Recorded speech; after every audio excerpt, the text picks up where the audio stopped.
Just inside the front door of the residence behind St. Patrick's Cathedral, Cardinal Dolan keeps a colorful collection of headwear. People begin to give you red hats because you're cardinal. The red beretta is a traditional symbol of the Cardinal's office. Dolan received his from Pope Benedict XVI 10 years ago, February 18, 2012. Well, this is the actual one that the Pope put on my head. Did I ever think I'd be a cardinal? No. Honestly, when I became Archbishop of New York, I figured, well, I guess I'm going to be a cardinal, not because of me, but because of the importance of this great archdiocese, its priests and people. Cardinals are sometimes referred to as princes of the church. Are you comfortable with that? No, I don't like that term. We don't need that. We're supposed to be like Jesus, and Lord knows he wasn't much into nobility. There's no denying there was a regal magnificence to the ceremony, called a consistory, held at the Vatican a decade ago. We saw a moment there where the Pope was smiling.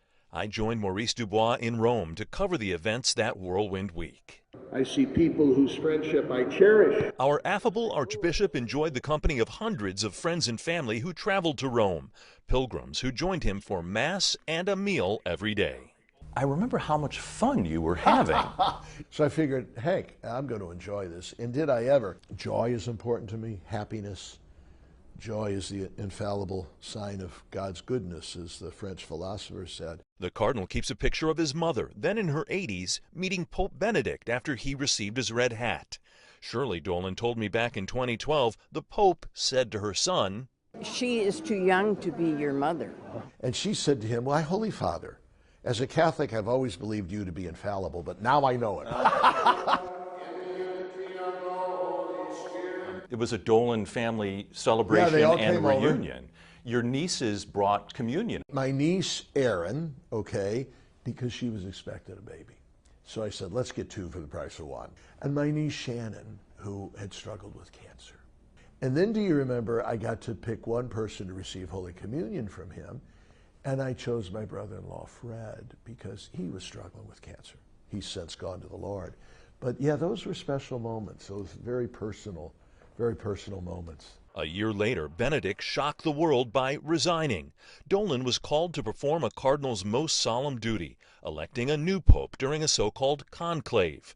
In 2013, speculation about a possible American pope centered on Dolan. Cardinals take a vow of secrecy. Dolan uses humor to deflect questions about the voting that eventually elected Pope Francis. According to America Magazine, you heard your name twice when they announced the votes from the first round. I was sleeping then, but... You told us in 2012 that of the many things that were on your list, getting to know your brother cardinals. Yeah. Because you never knew when you might be called together in conclave. And it was only a year later. It was a year later. Yeah. Were you ready for that conclave? No. So early? Was not at all. And I wouldn't be ready for another one. In the general course of time, you would kind of get to know them because you'd be in Rome for, let's say, meetings, synods, events. I haven't been to Rome now in a long time because you can't travel. There's none of those events. Cardinal Dolan must submit his resignation as Archbishop when he turns 75. The Vatican could wait months or even years before accepting it. You just turned 72. Yeah. Do you feel like you're in the home stretch of your service? Feel, somebody said, are you in the bottom of the ninth? I said, no, I'm at the seventh inning stretch. Now is your life fulfillment over in that you've been made a cardinal? And I said, no, really, what I want to be is a saint. Because that's my goal. That's the goal of any believer. You want to get to heaven. You want to be a citizen of heaven. So that's the biggie. And here's the challenge. Being a cardinal can help you do that, or being a cardinal can hurt you doing that. You know, if it goes to your head, and if you get too caught up in all the externals, that's not going to help you gain your eternal goal. So I got to be consciously careful about that. You know, Lord, when I stand before you, you're not going to say, oh, you were at that conclave, and way to go, and you're a cardinal.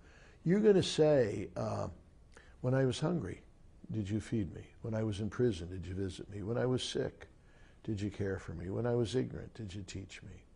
When I was a stranger, did you welcome me? He's told us what he's going to judge us on. In the time he has left, the Cardinal told me a focus will be moving past the pandemic. What have we learned through this? Let's do a little examination of conscience. Thank God our Catholic Charities came through over 10 million meals. Can you believe it? What was the church good at in these 2 dark years? What could we have done better? Leading the way will be the man in the red hat. Tony Aiello, CBS 2 News.